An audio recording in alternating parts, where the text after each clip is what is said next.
नमस्कार दोस्तों, बहुत बहुत स्वागत है आपका हमारे इस YouTube चैनल नमो नमः पर। रामायण और महाभारत भारतीय इतिहास हैं, ना कि पौराणिक कथाएं।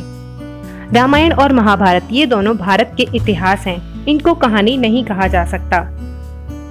इनका वर्णन 18 पुराणों में भी मिल जाता है।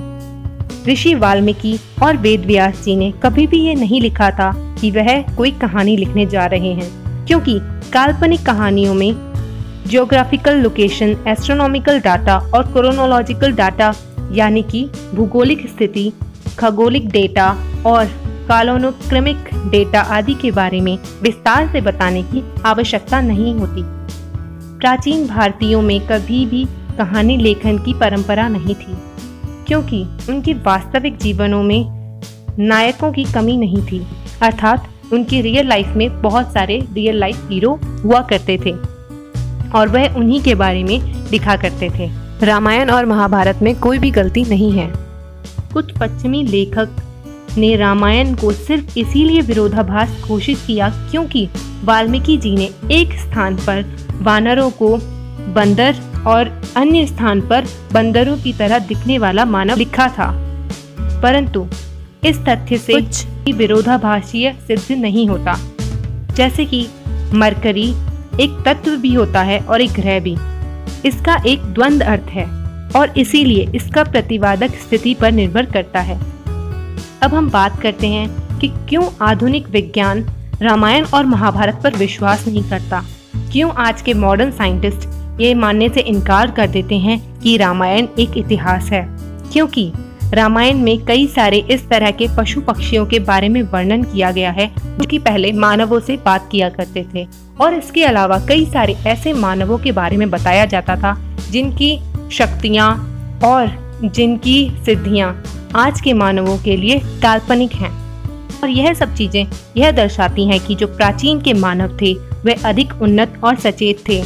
और इसके अलावा भारतीय धर्म ग्रंथों में यह भी कहा गया है कि युगों का स्तर गिरता जा रहा है और इसीलिए कलयुग के मानव अधिकतम और सचेत रूप से कम उन्नत हैं। यही एक ऐसा तथ्य है जो कि वैज्ञानिक स्वीकार करने से मना कर देते हैं, क्योंकि वह अपने आप को बेहतर मानते हैं और वह यह भी सोचते हैं कि आज का जो मानव है वो पहले के मानवों की तुलना में अधिक उन्नत है। वह इस बात को स्वीकार कर ही नहीं सकते कि कोई भी मानव उनसे ज्यादा आगे और उनसे ज्यादा विकसित हो सकता है।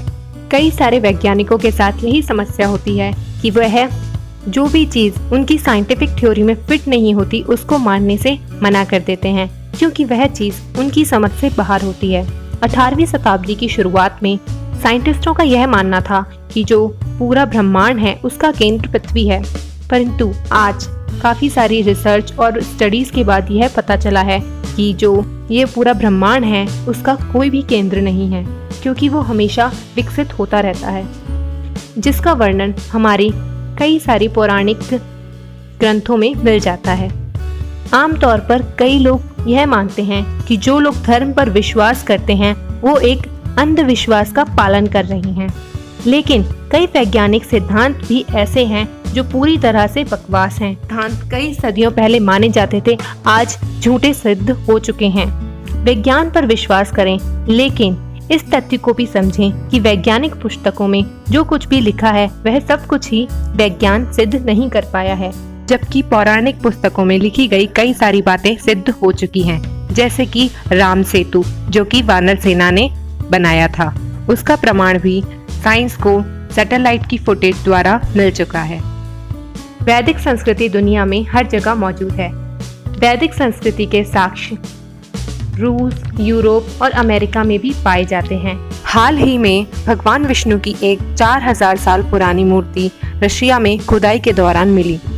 इतिहासकार गलत तरीके से यह दावा करते हैं कि वैदिक संस्कृति केवल भारत में ही मौजूद थी, जबकि वैदिक ग्रंथों के भूगोल में केवल भारत ही नहीं परंतु दुनिया के अलग अलग क्षेत्रों का भी वर्णन किया गया था। जैसे कि अटलांटिक क्षेत्र को एलिबर्टा वेसा कहा जाता था, लेकिन आज कोई भी अटलांटिक क्षेत्र को इस नाम से नहीं जानता, क्योंकि अब यूरोपियन भाषा और कई अन्य भाषाओं ने अपना शासन जमा लिया है, जिससे संस्कृत भाषा का कहीं न कहीं लोप होता जा रहा है। कई सारे पश्चिमी लेखक तथ्य को गलत तरीके से प्रस्तुत करने की पूरी कोशिश करते हैं और सभी मिथ्या अंत में सिद्ध हो जाते हैं, जैसे कि एडेनिमेंशन थ्योरी।